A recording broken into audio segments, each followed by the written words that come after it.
Hello，大家好，我係阿偉，今日帶大家嚟到沿岸花園嘅一個一房一廳嘅我哋啱落地嘅一個裝修，咁帶大家嚟睇一下我哋做咗啲咩。咁可能我哋大家睇呢條片嘅時候呢，就會發現我哋呢條片呢係夜晚拍嘅。咁點解係夜晚拍呢？咁大家都見到呢個燈光係好舒服嘅。其實我哋燈光呢係有做咗少少調整。咁呢個大家見到呢個燈帶呢，床光呢係沿岸佢本身開發商嘅一個燈帶嚟嘅，因為呢度係本身係精裝房嚟嘅。咁我哋就做咗少少燈光上邊嘅去配襯啦。咁大家見到喺呢度餐邊櫃，咁見到呢個燈，咁其實係一個點綴，同埋呢個餐廳燈，佢都唔係嗰種散光好光嘅嗰種燈，佢係一個聚光燈嚟嘅，聚光燈嚇，咁就會一個點亮嘅效果咯。咁同埋我哋呢個客廳呢個燈咧，佢都唔會覺得話好光。好刺眼咁樣，咁就好舒服咯，就會覺得成個家好溫馨咁樣，係。咁同埋我哋牆身咧都係全部做咗牆板嘅。咁做咗牆板有咩好處咧？好處就係其實如果有少少嘢啊揩到邋遢咗啊咁，其實係直接可以用布抹嘅，用布抹。咁同埋有少少布紋喺上面，有少少細節喺上面啦。嚇，咁大家都見到，喺我哋呢度咧就做咗一啲格柵啦。咁可能有街坊會驚格柵會唔會唔好打理啊，會有床塵啊。咁其實唔會嘅。咁我哋睇得到，我哋呢個格柵咧係比較淺嘅，咁所以抹都抹到嘅，唔會話抹得好辛苦，都唔會藏好多塵喺入邊嚇。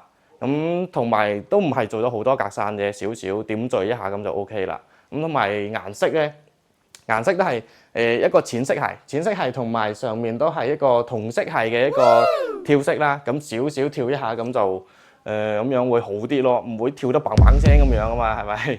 啊好，咁我哋就大家見到轉咗一圈啦，都帶大家轉咗一圈啦，咁就見到我哋其實客廳咧係冇做乜嘢櫃嘅，咁主要係呢個電視櫃係定制嘅。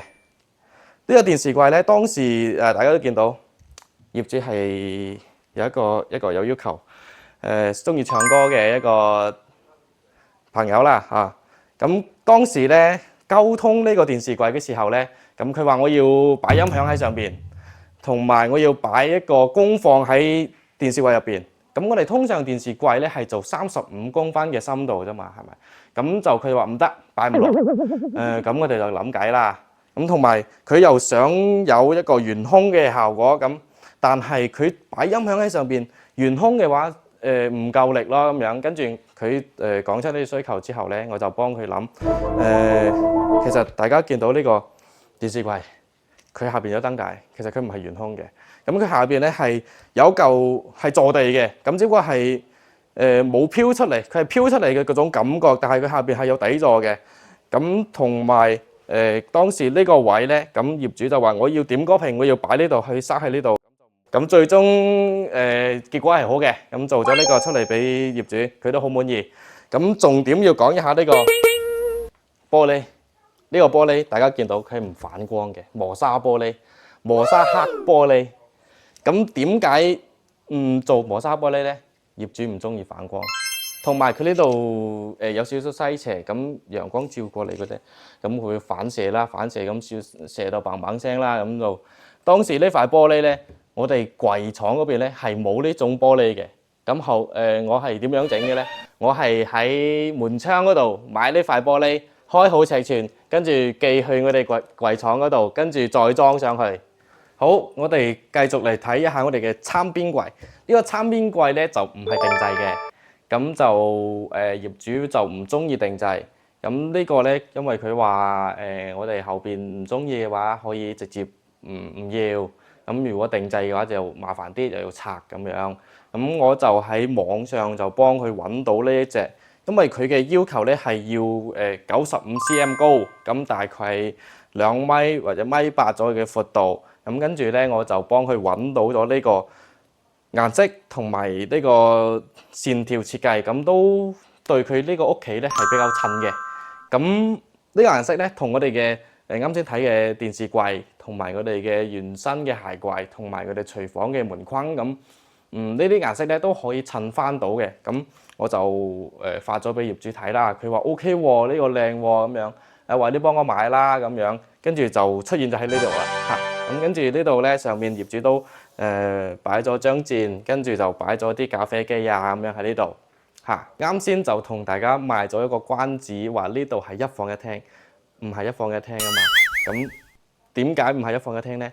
咁好，大家見到呢度可能係會覺得佢係一幅牆，咁其實佢唔係，佢喺呢度有個門嘅，呢個係隱形門。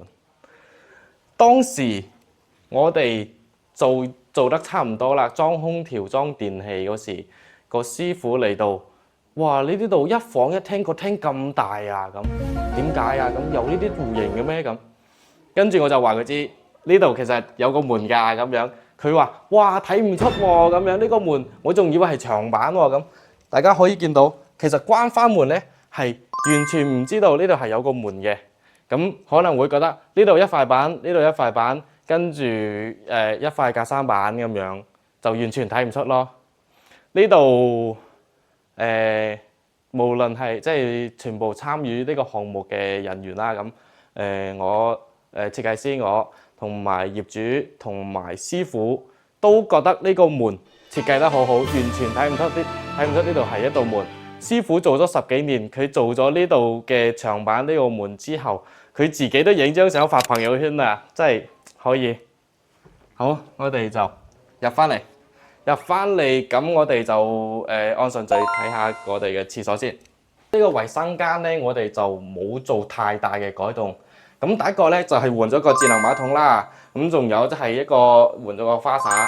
咁就第3個重點啊，就係呢個浴屏。呢個浴屏咧，大家見到係好乾淨嘅，可以照鏡嘅，唔係業主未住啊，業主住咗半年到噶啦。咁點解咁乾淨呢？係因為呢個玻璃佢係防水扣嘅，係唔會掛水漬喺上邊嘅。咁呢個我相信大家都唔中意有水漬喺上邊啦，咁又唔靚啦，咁同埋好邋遢，成日要抹啦。咁呢個玻璃呢就好好咁解決咗呢個問題嚇。呢個係如果大家啱用嘅話，可以試下用咯，即係好好嘅呢個嘢。好，咁我哋就嚟到咗主人房。主人房呢度就擺咗張1.8米嘅大床，3面立床啊。咁同埋我哋一入嚟見到我哋呢個床頭背景啦，床頭背景咁都係用我哋嘅牆板嚟做嘅。牆板咁有搭配少少我哋嘅格柵，咁同埋仲有一條滲光燈帶，係。咁依家就冇開主燈，咁就見到我哋成個氛圍係非常好嘅。咁點解做木色呢？木色就係第一個係溫馨感啦，第二個就係可以同我哋嘅木地板相呼應嘅襯翻，咁整體空間咧就會好舒服啦。咁再嚟睇一下我哋呢個衣櫃，我哋衣櫃咧當時有諗過係呢邊都做埋衣櫃，呢邊2個咁樣，但係咧一諗就覺得呢條過道好窄喎，咁樣好窄，跟住同埋好似2埲牆咁擺喺呢度。咁跟住一同業主溝通咧，佢話我自己就唔會話有好多衫嘅，我哋2個咁樣，跟住就佢話一個衣櫃就夠啦咁，同埋我哋隔離有個房咧，我哋可以用嚟晾下衫，咁就唔會住人嘅咁，跟住就做咗一邊就唔會覺得好壓迫啦。咁跟住呢邊做個矮櫃，咁擺下嘢咧，咁都 OK 嘅，咁就唔會覺得好壓迫，因為呢個矮櫃咧就上面視覺就唔會覺得好逼咯，係。好，咁我哋就嚟到咗生活陽台。生活陽台大家見到我哋呢度做咗一條條嘅方通，點解呢？因為喺呢度晾衫。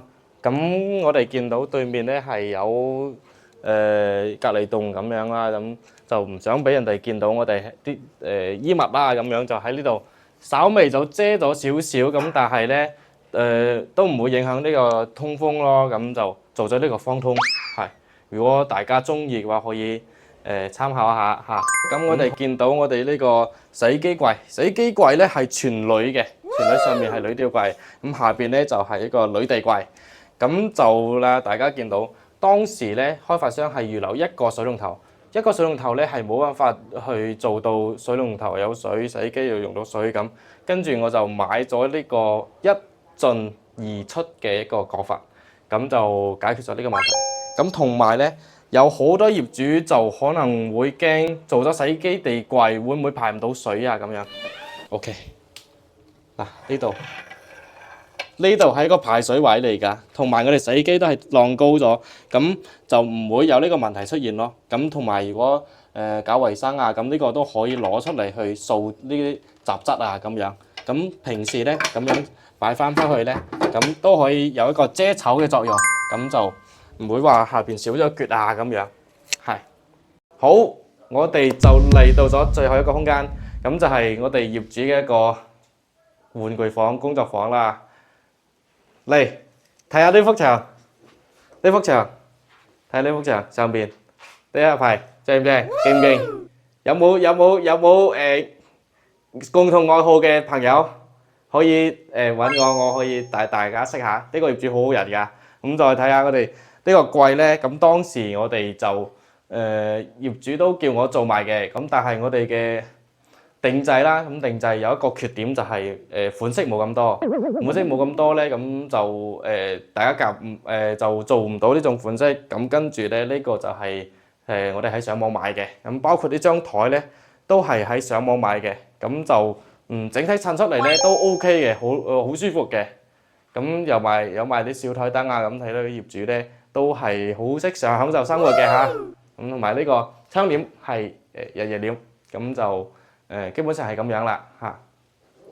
沿岸呢個景好正，帶大家睇下先。呢個夜景真係哇，天花板啊！一出嚟見到我哋嘅喜來燈，咁同埋我哋嘅長利湖，過年啊咩嘢嗰啲，過年過節啊，咁有人喺下邊燒烤啦，咁同埋我哋嘅放煙花啦，咁同埋我哋嗰邊見到有人喺度踢足球㗎，咁呢個景真係一流。好，咁今期片咧就帶大家睇到呢度啦。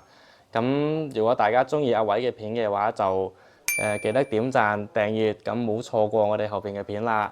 咁如果大家有裝修上面嘅疑問咧，咁都可以喺下方留言，咁我會一一解答嘅。咁如果大家有裝修需求咧，咁都可以聯繫我。咁希望可以幫到大家啦嚇。咁今期就到呢度啦。咁我哋下期再見，拜拜。